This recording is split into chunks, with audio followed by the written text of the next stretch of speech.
Today I watched the new Ryan Johnson directed Knives Out film, the third one in the series, Wake Up Dead Man. I watched it on Netflix at my house. We got Netflix with ads, but I think because it's a Netflix movie, no ads played. So that was pretty cool. We had one at the beginning of the film, but other than that, yeah, dude, I'm pretty sad I didn't watch this in the theater because I really enjoyed it. I thought it was a good time. Good mystery, good keeping you on your toes type of vibe. Yeah, dude. Shame on me for not supporting local cinema. Am I right, ladies and gentlemen? Because then I had to watch it on some freak ass Netflix on my TV at home. But yeah, I really enjoyed it. I think it was my favorite of the series so far, kind of by far. I was not enthralled with the first one like everybody else seemed to be. And then the second one was like cute. It wasn't as good as the first one, but I thought it was much funnier. And then this third one, low key, probably the best like Christian movie like ever made. You know what I mean? Or at least that I've seen. Aside from like literally like maybe Passion of the Christ. But yeah, when I say that, I don't necessarily mean like the most biblically accurate or like whatever, you know what I mean? But like, yeah, dude, it just had the true spirit of like what a follower of Christ should have. I think Josh O'Connor's character, the Father Judd, dude, which is what I should start going by. Father Judd, dude, he had such a cool vibe to him. I feel like Josh O'Connor. This is my first Josh O'Connor movie as well. I don't keep up with like newer movies, low key. So yeah, first performance from him. I've been hearing about him obviously for a minute now. But dude, he was incredible. His character was super sweet and just like a really like down to earth guy. I feel like just as a Christian myself, I really enjoyed seeing a dude that's just kind of a real guy be a Christian and try to stand up for something and even in his mishaps and kind of fallings, I guess, like he was still like just being like a good guy. You know what I mean? I feel like so often movies that depict Christians or Christianity or religion either go like super negative and like everything's like shitty, or it goes like way too positive and it's like unrealistic how people are like acting. You know what I mean? Like I enjoyed the way that he conducted himself as a character. I mean, like what do you want from me? What's his face? Daniel, the guy that played Blanc. Dude, am I not going to remember the actor's name? Whatever, man. I can't have a Rolodex of humans in my brain at all times, just ready for it. Ready for a video. You know what I mean? This is not my fault that I started the camera and didn't look up his name. It'll probably come to me. He was freaking James Bond, dude. What do you want from me? Anyway, I feel like, so I haven't seen the first one or the second one since they came out. So I've only watched all three installments one time each. I remember Knives Out being like, oh yeah, that's cool. That's fine. Like I enjoyed it, but I wasn't like, I don't know, I wasn't impressed by any means. And I don't even remember Blanc's character in that one. But in the second one, I was like, dang, dude, this Blanc guy is pretty fire. You know what I mean? He's funny. He's relatable. He's saying what the audience is saying on your couch. You're like, hey, this is how I feel. And then Blanc's like, this is how I feel. Dude, what a horrible accent. I need to watch the movie at least 4 more times before I have a good impression. But anyways, yeah, man. He was great. He was good. I felt like this one, like the main character was definitely Josh O'Connor, like by far. You know what I mean? And maybe it's my memory not serving me well, but I feel like Blanc was definitely the main character of Glass Onion. And then like Ana de Armas was the main character of like the first one. What am I even talking about right now, dude?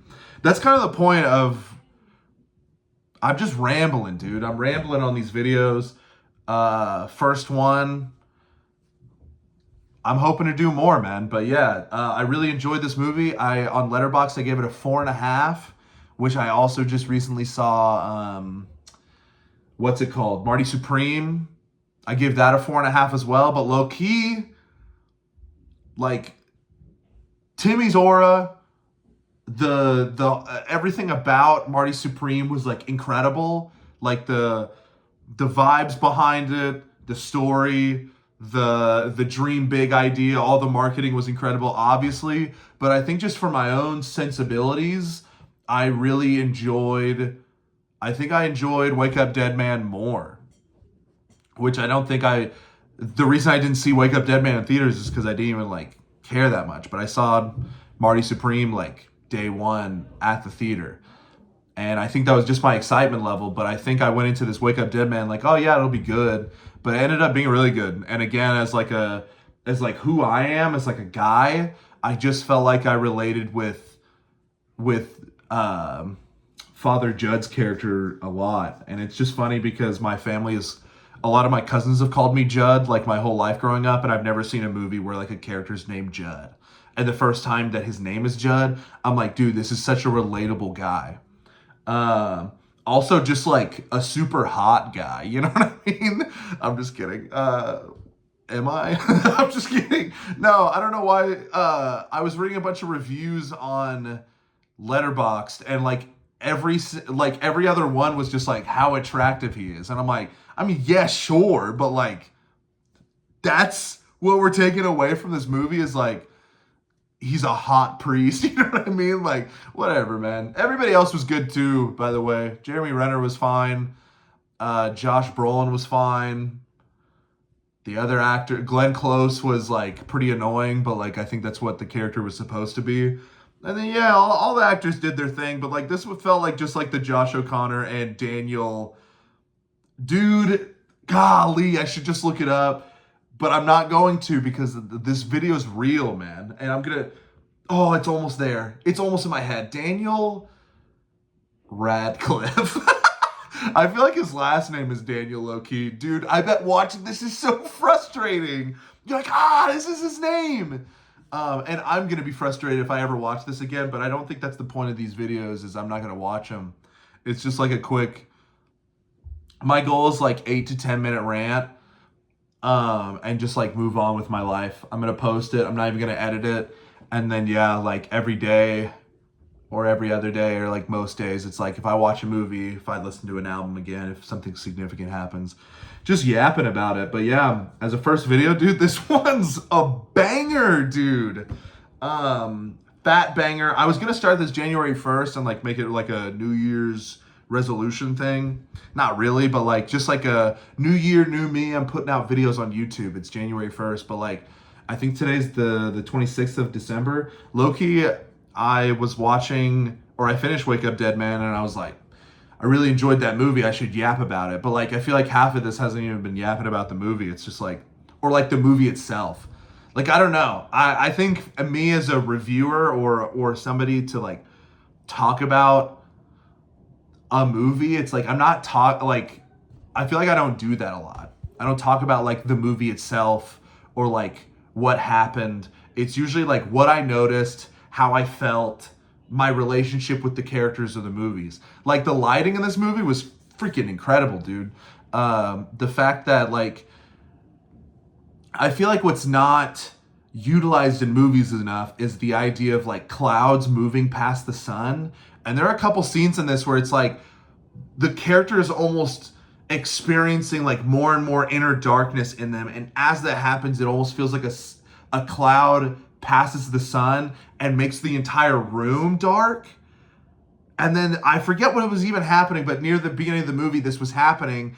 And then like, he kind of remembered who he was and started having this other like, this like openness. Oh, dude, it was in the beginning. Yeah, I remember what happened.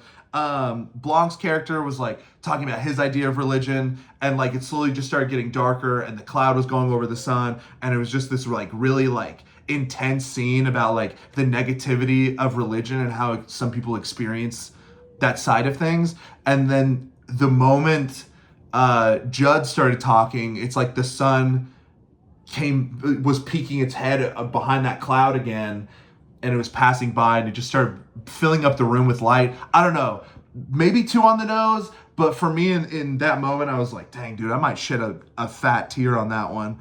But yeah, dude, the video's getting a little long. I could probably finish it now. 4.5 on Letterboxd. I enjoyed it. How do I want to end these videos? Because I'm not going to edit it. I'm not going to like put like a sound, but like, I feel like I should just start. Maybe I'll just like cut myself off in the middle of talking or something. No, I'm literally going to stop it like that.